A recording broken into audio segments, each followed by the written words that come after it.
Boa noite, Marcelo. Tudo bem, Marcelo Durão? Boa noite, tudo ótimo, Júlio. Bom te ver, meu caro. Igualmente. Bem, então vamos dar prosseguimento às nossas conversas aqui do Let's com os integrantes do laboratório, o Laboratório de Estudos em Teoria da História e História da Historiografia, na Universidade Federal do Espírito Santo. E hoje eu tenho um enorme prazer de conversar aqui com o doutor Marcelo Durão Rodrigues da Cunha. Enfim, essa é a segunda live e nós, Marcelo, falamos um pouco das pesquisas em andamento no nosso laboratório. Você atualmente é professor do Instituto Federal do Espírito Santo, não é?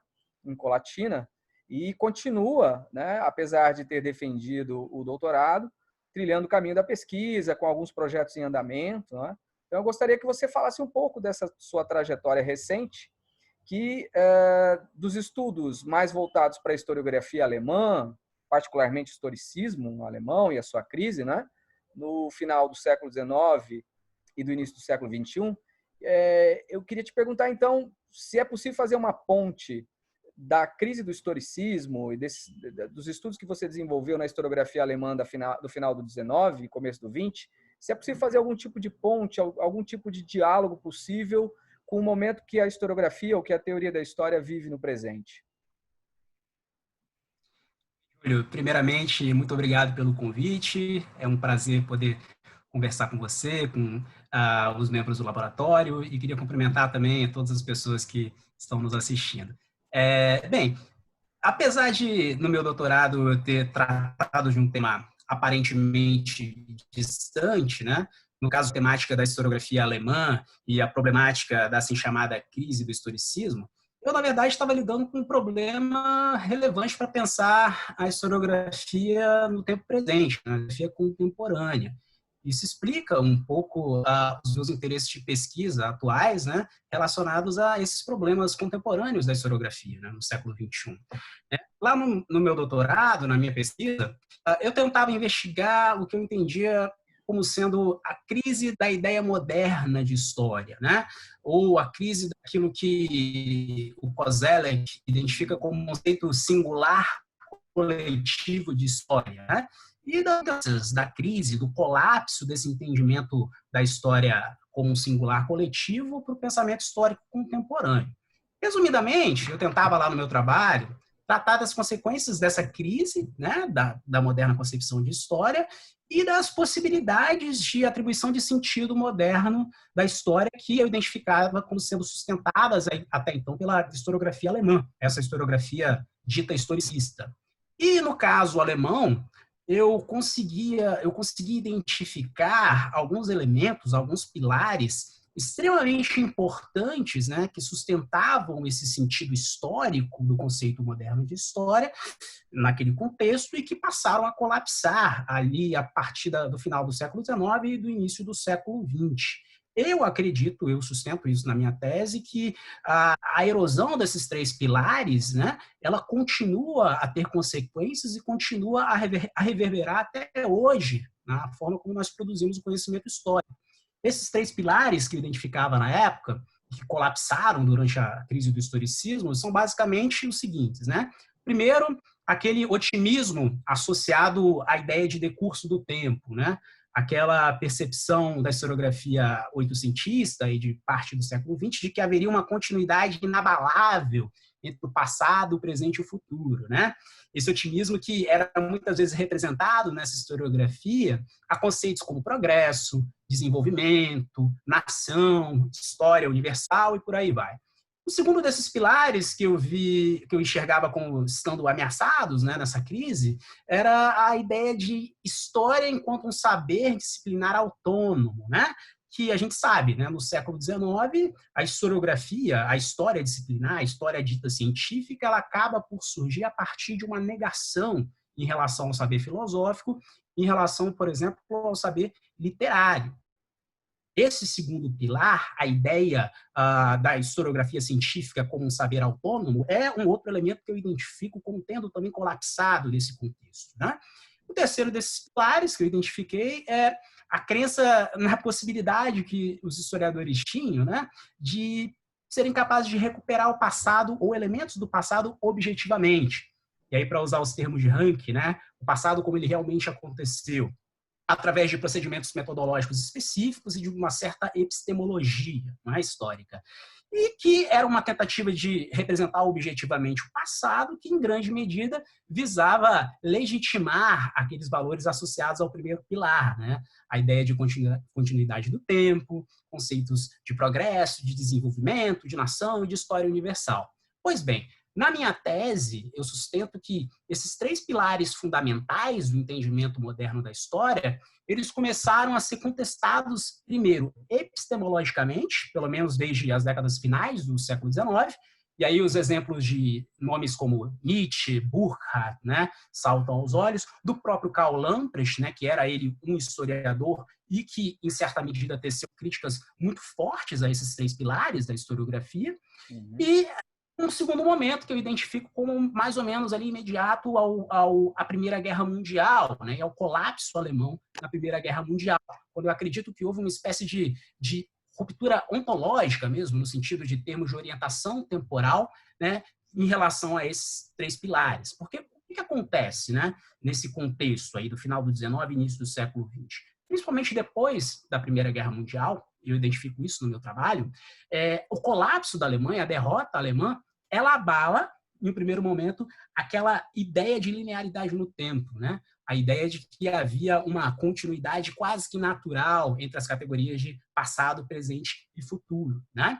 E, em um segundo momento, isso se torna bastante claro, ali, principalmente a partir dos anos 20, especificamente, aquele segundo pilar, né, a ideia de que a história poderia se constituir como um saber autônomo, como um saber independente em relação às outras disciplinas, começa também a ser cada vez mais contestado, né? Vão pulular críticas de filósofos, de sociólogos, de teólogos e representantes dos mais distintos saberes em relação a essa dita autonomia da história enquanto saber científico, e vários historiadores também, por sua vez, irão começar a se abrir a isso que eu enxergo como sendo uma perspectiva mais interdisciplinar de entendimento da história. Isso é muito claro no caso alemão.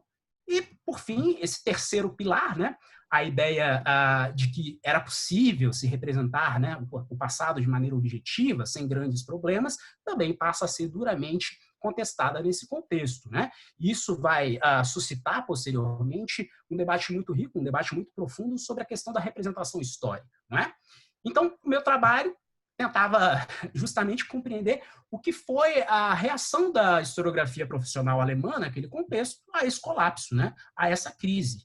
E, no meu entender, essas questões continuam extremamente atuais para a gente pensar a historiografia contemporânea. Na medida que aquele primeiro problema, aquele primeiro pilar, né? A ruptura na ideia de continuidade do tempo, né? Na ideia de que o tempo segue determinada lógica temporal, né? Determinada lógica de continuidade em relação ao passado, o presente e o futuro, é totalmente relevante para a gente pensar os debates contemporâneos, por exemplo, a respeito da problemática da temporalidade, né? Debate, por exemplo, como o problema do presentismo, né? Que está colocado muito forte na historiografia. O segundo problema, né, os limites da história disciplinar, né? A gente vê mais do que nunca aí uma discussão muito ampla a respeito dos limites da história entendida como um saber autônomo, né? Mesmo no Brasil a gente tem vários debates acontecendo atualmente sobre a dita história indisciplinada, não é mesmo? E por fim, o terceiro ponto é a questão da objetividade e o problema da representação histórica, né?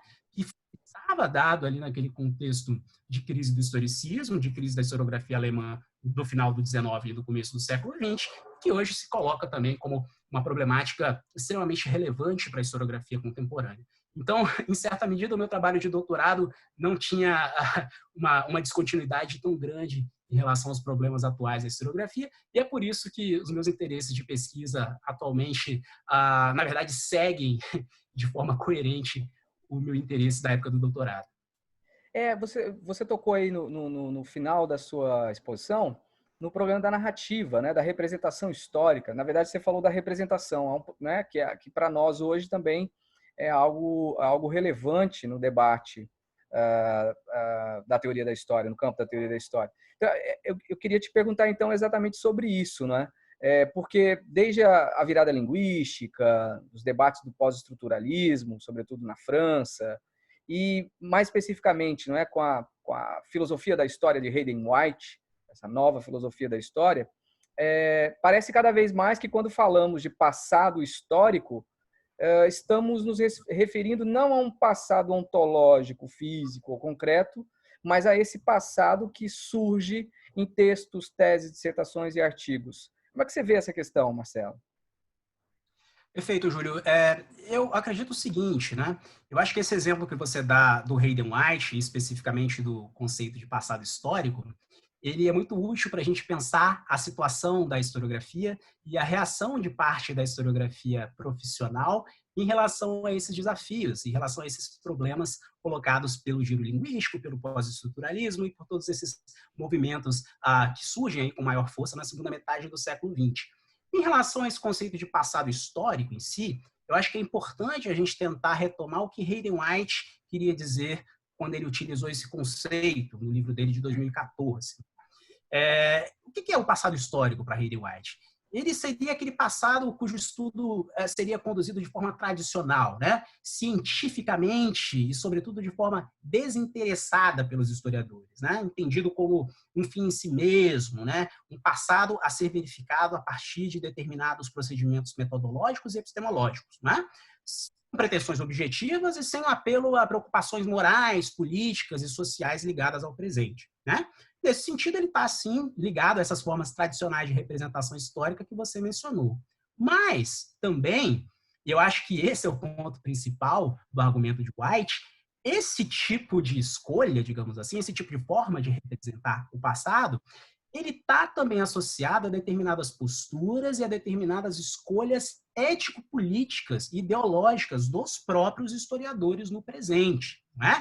Então, não é que essa maneira de se representar, de se entender o passado, seja a única maneira possível, né? Ou que essa seja uma escolha natural dos historiadores. Os historiadores escolhem, né, representar o passado a partir desses recursos vinculados ao passado histórico por uma questão de escolha, por uma questão política, né? Isso leva o Hayden White a trazer uma espécie de contraposição muito interessante, muito atual, entre esse passado histórico e o que seria o passado prático, né? Passado prático é um conceito que White recupera de um filósofo inglês muito importante, um filósofo conservador, o Michael Oakeshott, e que é uma espécie de contraposição a esse tipo de passado histórico, né, ao qual a maior parte da historiografia profissional está vinculada. O que seria esse passado prático?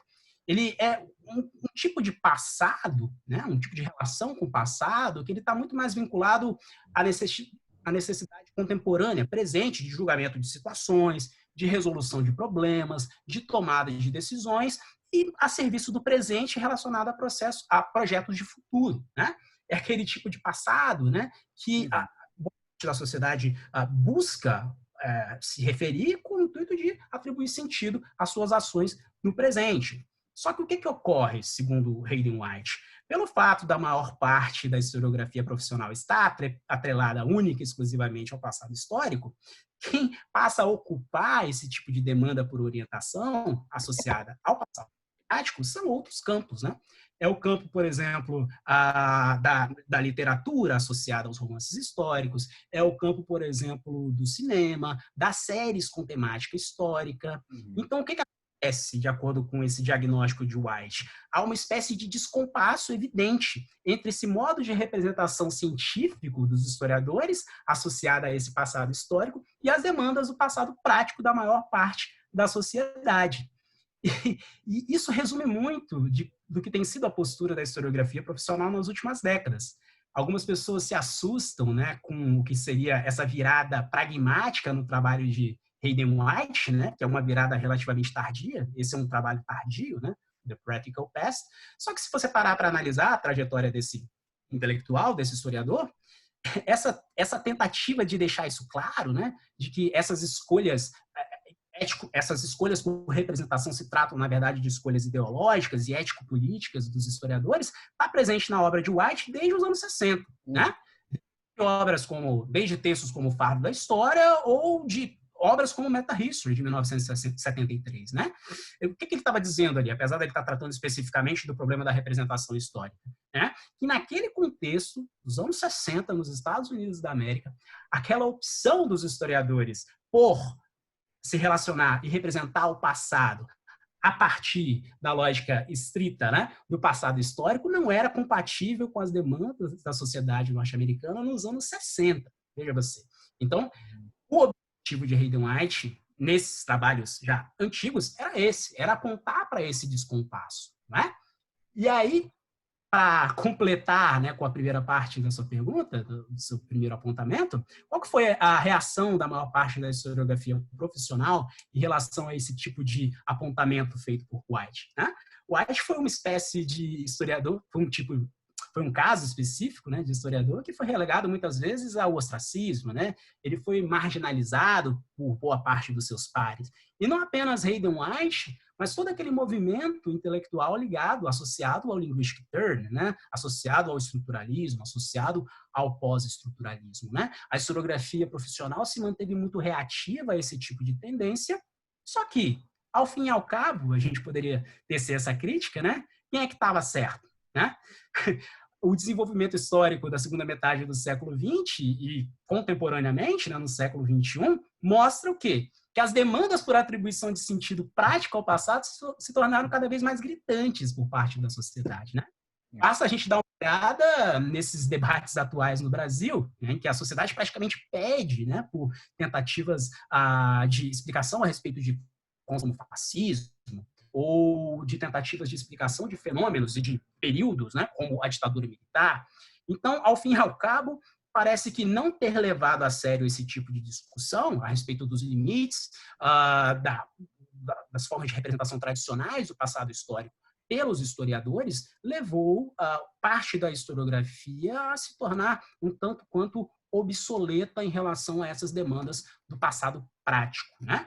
Então, resumindo, nós precisamos levar esse tipo de debate a sério, até porque essas demandas por orientação, essas demandas pelo prático, elas continuam extremamente atuais e há uma exigência da sociedade para que nós respondamos a esse tipo de demanda contemporaneamente.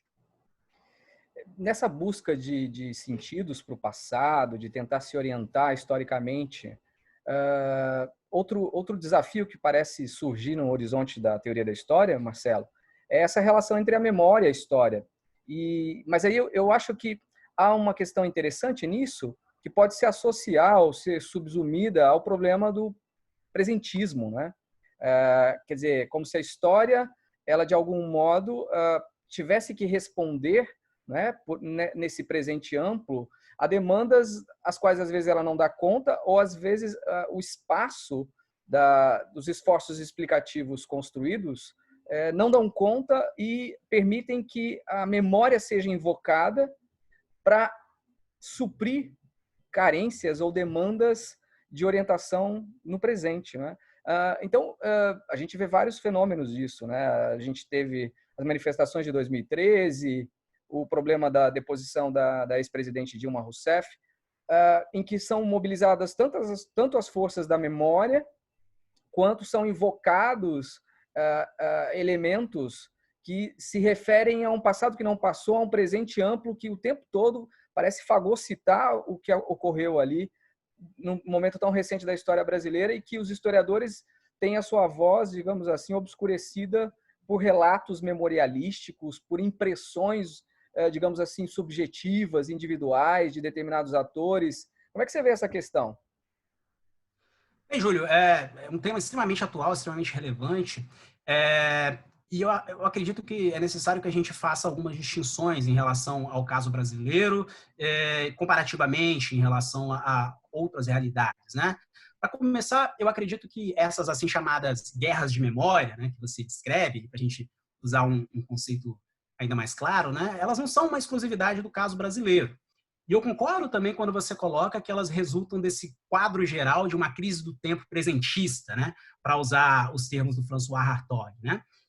Eu concordo com Hartog, com aquele diagnóstico de que, pelo menos ali desde as décadas finais do século XX, a gente tem vivido uma crise do tempo, né? Ou uma crise desse entendimento das formas modernas de se conceber o tempo. Né? Quando aquelas metanarrativas históricas associadas à ideia de progresso, ou associadas aos projetos dos estados nacionais, ou no caso soviético, ligadas, né, à falência ali do socialismo real, levaram a o que François Hartog entende como sendo um alargamento do campo de experiência, não é? No sentido de se pensar o tempo presente de uma forma mais relevante, é o encurtamento das possibilidades de futuro. Né? Acho que Hartog acerta muito ao trazer esse diagnóstico. E, sobretudo, ao associar, né, esse fenômeno do presentismo à emergência do problema da memória. A emergência da memória como uma espécie de lugar epistêmico privilegiado que passa a ser muito considerado pelos historiadores, principalmente a partir dos anos 80. Né? E se a gente acompanha o caso europeu, especificamente, isso aconteceu em todo mundo, mas o caso europeu é bastante claro, né? A gente consegue entender a validade dessa hipótese do François Hartog. Né? A gente viu acontecendo na França, por exemplo, nos anos 80, de forma muito veemente, um debate a respeito da memória, né? Um debate público associado muitas vezes até a conflitos, né? Essas guerras de memória. Quando você teve, por exemplo, o assim chamado caso Forrizon, né? Em que negacionistas do Holocausto, né, reivindicando um argumento memorialístico, né, tentavam negar a própria existência do Holocausto, né, em contraposição a historiadores profissionais, como o caso do Pierre Vidal-Naquet. A gente teve na Alemanha também a emergência da assim chamada contenda dos historiadores, quando a questão da memória também estava colocada, a memória, no caso, em relação ao Holocausto, e aquela que deveria ser a resposta do Estado alemão em relação a esse problema da memória, esse problema do trauma do Holocausto. Né? Só que é importante ressaltar uma diferença importante nesses debates sobre a memória que surgiram na Europa e surgiram em todo o mundo nos anos 80 em relação ao caso brasileiro. Nesses países, cujo exemplo eu citei, a França e a Alemanha, essas assim chamadas guerras de memória, que aconteceram tanto na historiografia como no debate público, elas foram antecipadas em algumas décadas, né, inclusive nos casos da França e da Alemanha, por dois elementos que eu julgo essenciais para a gente compreender esse debate, que são, no primeiro caso, né, a ocorrência da assim chamada justiça de transição, tanto na França como na Alemanha. No pós-Segunda Guerra Mundial, os nazistas na Alemanha foram punidos, ou pelo menos uma parte considerável deles foi punida, e os colaboracionistas na França também foram punidos. Né? Então você teve uma justiça de transição acontecendo nesses lugares, assim como você teve também uma justiça de transição acontecendo aqui na América do Sul, em alguns países, como a Argentina e no Chile. E um outro elemento importante, né, que serviu em grande medida para balizar essas guerras de memória nesses lugares, foi a ocorrência de uma série de políticas de memória, destinadas por parte do poder público, né, em muitos casos, na maioria desses casos, né, destinada a tratar, a partir de algumas premissas pedagógicas mesmo, né, em alguns casos, desses traumas coletivos vividos por essas sociedades. Então, digamos que quando essas guerras de memória surgiram, nesse contexto alemão, nesse contexto francês, no contexto argentino, no contexto chileno, havia uma espécie de baliza para esse debate que estava dada a partir desses dois antecedentes, da ocorrência dessa justiça de transição e da ocorrência de políticas de memória efetivas, que, em certa medida, se colocavam como uma espécie de referência mínima possível para que esses debates acontecessem. Pois bem, e no caso brasileiro, o que acontece? Eu concordo também com essa leitura do Hartog em relação ao fenômeno do presentismo como sendo capaz de explicar, em parte, o fenômeno brasileiro. Eu só acrescentaria que a gente passa a sentir de forma mais veemente, talvez, os efeitos desse alargamento do presente, principalmente a partir de 2013, né? Porque, como você bem mencionou, há, a partir de 2013, uma espécie de crise, né, nos projetos, ou naquele projeto maior da sociedade brasileira vinculado à nova república. Né? Os movimentos de rua deixam isso bastante claro a partir de então, a partir de 2013. Então, a gente passa, de fato, a viver um alargamento do presente a partir de 2013, as expectativas de futuro, né, passam a ser cada vez mais escassas e, naturalmente, a exemplo do que aconteceu na Europa, em certa medida, você tem a emergência desses discursos, né, e dessas narrativas vinculadas a uma reivindicação de memória. Né? E as guerras de memória começam a acontecer no Brasil. Só que no Brasil, Ao contrário do que aconteceu nesses países europeus, ou ao contrário do que aconteceu nesses exemplos da América do Sul, a gente não teve aquelas balizas e aqueles antecedentes, né? A gente não teve no Brasil uma justiça de transição para tratar seja da escravidão ou da ditadura militar, né? A gente não teve também no Brasil políticas de memória, entendidas aqui no sentido profundo, né? No sentido aqui de pedagogicamente funcionar, né? E se posicionar a respeito desses traumas coletivos da sociedade brasileira. O que essas características, né? O que a ausência desses dois elementos conferiu a esse debate público, a essa guerra de memória, ou essas guerras de memória que passaram a acontecer no Brasil? Elas conferiram, em grande medida, a prevalência do esquecimento, né? E o pior, em grande medida, a ausência desses dois elementos serviu para conferir certa legitimidade, né? Ou certo lastro para memórias associadas ao revisionismo, ao negacionismo histórico, comprometidas com projetos autoritários, antidemocráticos, que, nesse contexto do pós-2013, passaram a ter que conviver quase que em pé de igualdade com o trabalho dos historiadores em relação a essas memórias, em relação a esses traumas. Então, eu acho que é mais ou menos essa reflexão, acho que é mais ou menos essa especificidade que norteia o drama das guerras de memória vividas pelo Brasil desde 2013. E aí, só para finalizar, o que caberia ao historiador fazer, né, diante desse cenário? Primeiro, é tentar contribuir para uma reflexão, ou para reflexões a respeito desse problema, né? Uma reflexão sobre como a ausência desses dois elementos, né, de uma justiça de transição ou de políticas de memória, contribui, né, para a falência do debate público brasileiro relacionado à questão da memória. E segundo, os historiadores buscarem participar desses debates de forma mais ativa, desses debates públicos, né? Fazendo com que o seu saber acadêmico, as suas reflexões, tanto sobre a história, como também sobre a memória, se façam presentes nesse tipo de debate público também. É verdade, muito bom isso, é verdade. Às vezes eu tenho a impressão também, Marcelo, que detectando aqui algumas complicações do caso brasileiro em relação ao que ocorre na historiografia mundial, na historiografia global, tem a ver com o pós-colonialismo, né? Os estudos pós-coloniais ou decoloniais, enfim. Parece que esse debate no Brasil é um tanto quanto acanhado na história, não em outros campos, como, por exemplo, da literatura, nas ciências sociais, na sociologia. De algum modo, me parece que os nossos currículos de graduação, né, ou seja, os currículos dos cursos superiores de história que formam os professores de história, os pesquisadores brasileiros que vão seguir na pós-graduação, são muito europocêntricos ou europocentralizados, né? O tamanho dos estudos sobre a história da Europa é bastante grande em comparação ao tamanho dos estudos que fazemos sobre o Brasil. Então, aí nesse sentido, eu te pergunto, não é?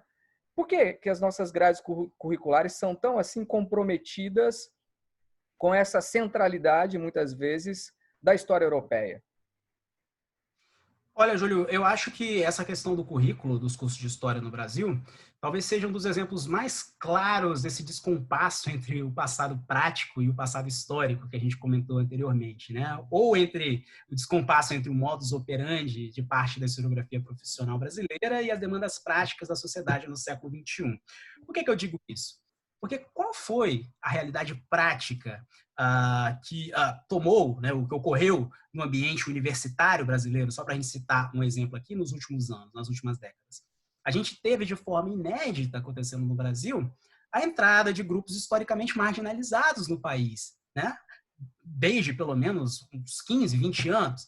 Você teve o ingresso na universidade das mais diversas etnias indígenas, você teve o ingresso na universidade, né, de pessoas negras como nunca antes, você teve o ingresso na universidade de um número cada vez maior de mulheres, de pessoas, né, enfim, membros da classe trabalhadora brasileira, os mais distintos, e pessoas que estão ingressando na universidade que, por sua vez, irão atuar em realidades escolares ainda mais diversas e plurais do que essa própria realidade da universidade. E, nesse sentido, eu concordo com você que a resposta dos historiadores, a resposta de parte da nossa historiografia profissional, tem sido um tanto quanto conservadora, né, em relação a esse problema. Né? Por quê? A questão do currículo sequer é debatida no Brasil. Né? A gente naturalizou de tal modo essa forma, por exemplo, da gente periodizar o currículo no Brasil, que o debate sequer é colocado, sequer é posto. Por exemplo, a gente para muito pouco para refletir sobre como essa periodização clássica, né?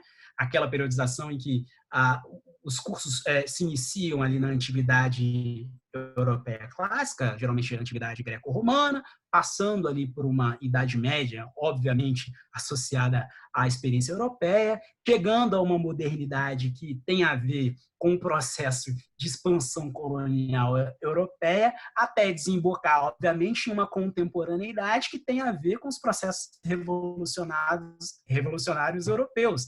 Então, problematiza isso. E a gente não discute como que essa naturalização desse tipo de periodização ignora a diversidade de outras temporalidades e de outros modos não europeus de entendimento da experiência histórica e que tem tudo a ver com a realidade desses nossos novos alunos, que estão ingressando na universidade e que irão atuar em realidades escolares um tanto quanto diversas. Então, a gente opta, muitas vezes, por naturalizar essa maneira eurocêntrica de organização do nosso currículo e por ignorar essa diversidade e essas demandas, né, que são cada vez mais evidentes em relação à formação dos nossos alunos. Isso é algo extremamente problemático e tem a ver com aquela opção política mesmo que nós mencionamos anteriormente por parte dos historiadores em não rever as suas próprias práticas. Isso me leva a um outro ponto interessante, né? Do modo como os historiadores e as historiadoras brasileiros lidam com aquela relação desgastada e que talvez até seja um falso problema entre a modernidade e pós-modernidade, né? Você falou no começo, a gente conversou aí no começo um pouco e você mencionou o conceito de história, o conceito moderno de história em Koselleck, não é? Muito associado a essa visão europeia da modernidade, do pensamento moderno, não é? Científico, objetivo, progressivo, metodologizado, não é? Com cálculo, com validação, com segurança. E o quadro que nós vivemos, e aí muitas vezes associados por alguns intérpretes com a pós-modernidade, é bastante adverso a isso, não é? Que é a dúvida em relação à empiria, a essa questão do passado objetivo, a capacidade dos historiadores de explicarem o passado. Então, isso me leva a esse questionamento. Como é que você analisa, já que nós falamos há pouco do pós-estruturalismo, Hayden White, como é que você vê o modo como a historiografia brasileira tem se comportado diante desta questão? Olha, Júlio, eu acho que esse seu comentário, essa sua pergunta, resume um pouco da nossa conversa, né? Os historiadores, muitas vezes, eles costumam se encastelar, né, numa espécie de zona de conforto da historiografia acadêmica, né? Em modos de entendimento de um empirismo ou de um realismo histórico ingênuo, né? Que muitas vezes levam até a certo discurso de autoridade a respeito do campo do historiador. É claro que isso mudou muito, né, nas últimas décadas. A gente viu no Brasil um surgimento muito forte de discussões relacionadas à teoria da história, à história da historiografia. Eu diria, inclusive, que esse tipo de discussão no Brasil é extremamente avançado em relação ao que acontece em outros lugares.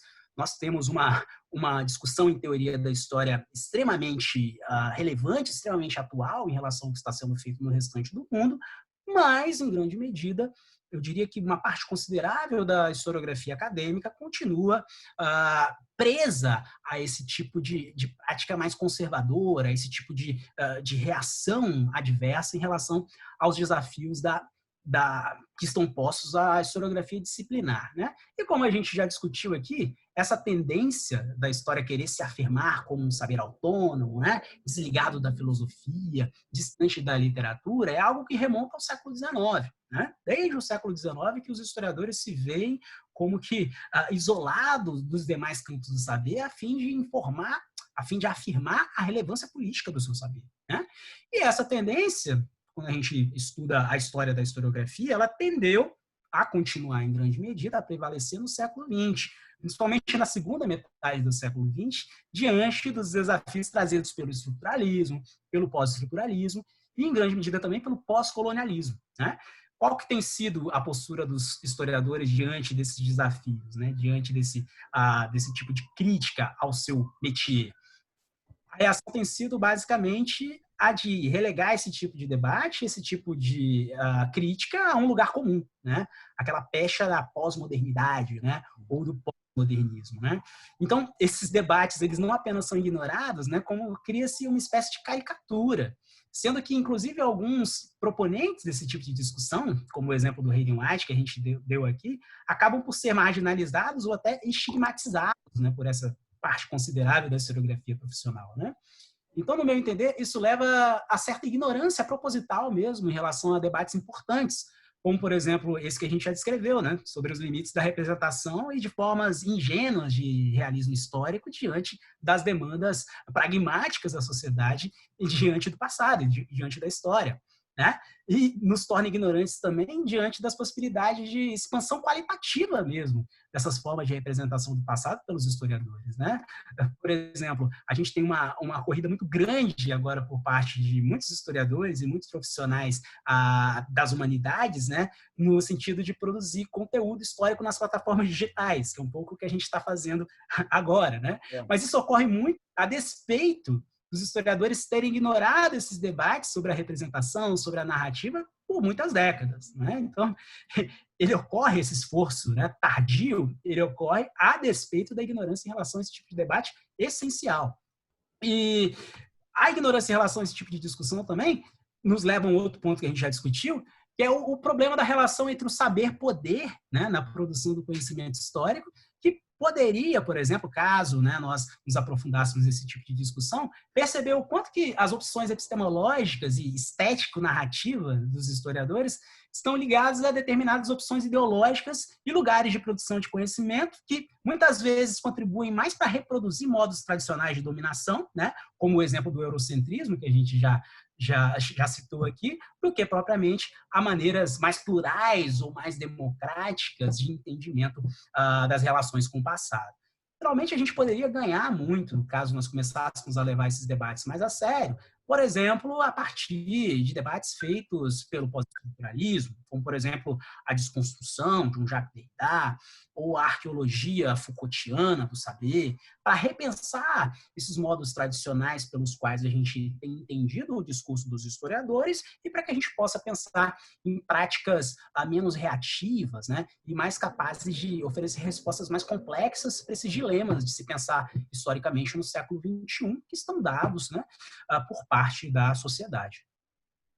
Já que você falou de estarmos sendo impelidos às redes sociais, às mídias digitais, né? As plataformas de disponibilização de vídeos para aulas, mas também para debates, isso nos coloca diante também de uma outra questão significativa na esfera pública nossa atual, relacionada com o problema das fake news, relacionada com o controle da informação nas redes sociais, o problema do algoritmo que acaba criando bolhas comunicativas, isolando determinados grupos, a expansão do negacionismo, né? O uso da internet, por exemplo, para vazar negações a questões históricas gritantes, como, por exemplo, associar o fascismo ao liberalismo, né? Dizer que o nazismo era de esquerda, coisas absurdas e tal. Que dificuldades você vê os historiadores do presente e do futuro na formação histórica de jovens e crianças no Brasil, tendo em vista esse cenário tão hostil, tão adverso? Olha, Júlio, eu acho que não resta dúvida de que não só o passado histórico, né, e todas essas formas tradicionais de entendimento do trabalho do historiador estão ameaçados, né? Eu acho que mais do que isso, a própria existência da figura do historiador profissional encontra-se sob ataque hoje no Brasil. Então, é uma ameaça existencial que existe, de fato, em relação ao trabalho do historiador e à importância social do historiador, né? Um exemplo muito claro e muito recente foi o veto do presidente da República, que aconteceu agora no final do mês de abril, em relação ao reconhecimento da profissão do historiador, né? Então, atualmente no Brasil, há um projeto político de deslegitimação do campo de atuação dos historiadores, da historiografia profissional e do campo das humanidades como um todo, né? Além disso, como se não bastasse, existem esses elementos que você já pontuou. Essa difusão de desinformação revisionista e negacionista nas mídias sociais. Isso acontece, já não é de hoje, já tem alguns anos que isso ocorre. E, em segundo lugar, também, para piorar a situação, essas tentativas de interditar e de censurar o debate, de censurar a voz dos historiadores por meio de projetos como o Escola Sem Partido, por exemplo. Vamos lembrar, né? Não existe enquanto lei, né? Não foi aprovado ainda no Brasil, mas já existe enquanto realidade. Nós temos professores sofrendo ameaças, nós temos professores sofrendo censura direta no seu ambiente de trabalho, nas escolas, nas universidades e em muitos outros ambientes pelo Brasil. Então, esses são desafios, esses são problemas que estão dados, são da ordem do dia, né? E fazem parte de um projeto. E isso, em grande medida, faz com que a gente retome outros pontos do nosso debate para a gente refletir a respeito do seguinte: isso prova que a estratégia que os historiadores, ou que boa parte dos historiadores vem adotado, né? Aquela estratégia de afirmar os modelos tradicionais da disciplina, né? Afirmar certa empiria, afirmar certo realismo histórico, ou mesmo um discurso de autoridade dos historiadores, não está funcionando, né? A gente tem perdido, em grande medida, esse debate, né? E esse tipo de recurso não tem produzido grandes frutos no que diz respeito à defesa do nosso métier. E aí, tentando responder, óbvio, né? Não de forma completa, porque essa é uma questão muito difícil, né? Sobre o que fazer diante de tantos ataques, diante de tantos desafios, eu dividiria a minha resposta aqui em dois momentos, né? Ligados, em certa medida, a uma perspectiva otimista a respeito do que pode vir a acontecer no Brasil. Eu acho que, de imediato, a resposta que nós temos que dar é, primeiro, né, rever as nossas formas tradicionais de representação e de relação com o passado, isso que a gente citou anteriormente na nossa conversa, né, repensar aqueles modos de representação muito tradicionais, ligada a uma mera comunicação entre pares, ligada enfim, a mera produção de teses, de artigos, de textos acadêmicos, com o intuito de poder acessar maiores camadas do público leitor no Brasil. Né? Esse é um passo importante. Nós precisamos também ocupar espaços desse universo digital, precisamos nos fazer ouvir e nos fazer entender nesse meio digital mais do que nunca. Não é? E, em terceiro lugar, do ponto de vista pragmático, imediato, urgente, é a gente tentar ampliar as nossas formas de organização institucional, né?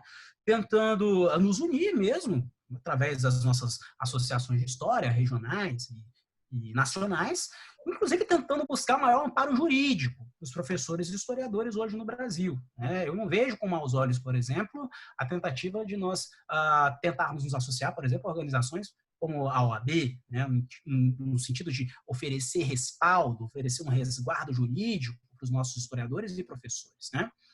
E no médio e no longo prazo, partindo do pressuposto de que nós possamos nos tornar livres dessa crise civilizatória representada pelo bolsonarismo, eu quero acreditar que nós iremos nos livrar desse problema. Eu acho que a gente deve, no longo e no médio prazo, começar a participar do processo de construção de políticas de memória efetivas no Brasil. Eu acho que não haverá um Brasil de fato democrático, não haverá um Brasil de fato plural, né? Esse Brasil pós-bolsonarista, caso finalmente a gente não comece a tentar aplicar no Brasil políticas de memória efetiva para tratar com o trauma da escravidão e para tratar também com o trauma da ditadura militar.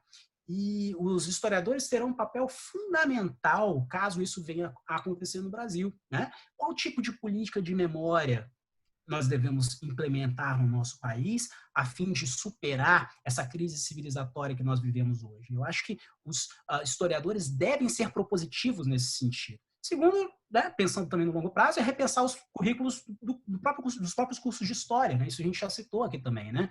Currículos mais realistas, que tenham mais a ver com as identidades e com os modos de interpretação do tempo desses nossos novos alunos, desses alunos representantes de comunidades indígenas, do movimento negro, das mulheres, pensar essa maneira convencional de estruturar os períodos históricos, de estruturar essa linearidade do tempo histórico, tendo como referência a realidade dos nossos alunos. Né? E terceiro, mas não menos importante, repensar aspectos da própria formação dos historiadores no Brasil diante desses desafios da era digital. A gente vê essa tentativa quase que desesperada, né, dos historiadores no Brasil no sentido de tentar ocupar esses espaços, no sentido de se fazerem ouvir nos meios digitais, sem que esses historiadores mesmos tenham tido uma formação nesse sentido, né? Algo que os habilitasse a poder ocupar esses espaços. Então, eu acredito que, caso nós queiramos que a nossa profissão mantenha a sua relevância, mantenha o seu potencial de alcançar grandes públicos e de promover um ambiente mais democrático no Brasil, esse é um elemento também que precisa ser discutido no médio e no longo prazo do Brasil. São muitos desafios, são muitos problemas, mas eu acho que nós não podemos ser simplesmente pessimistas. Eu acho que uma reação começa a partir desse tipo de reflexão propositiva que os historiadores precisam fazer para hoje. Muito bem, Marcelo. Te agradeço muito aí a conversa e até a próxima. Muito obrigado, Júlio. Valeu.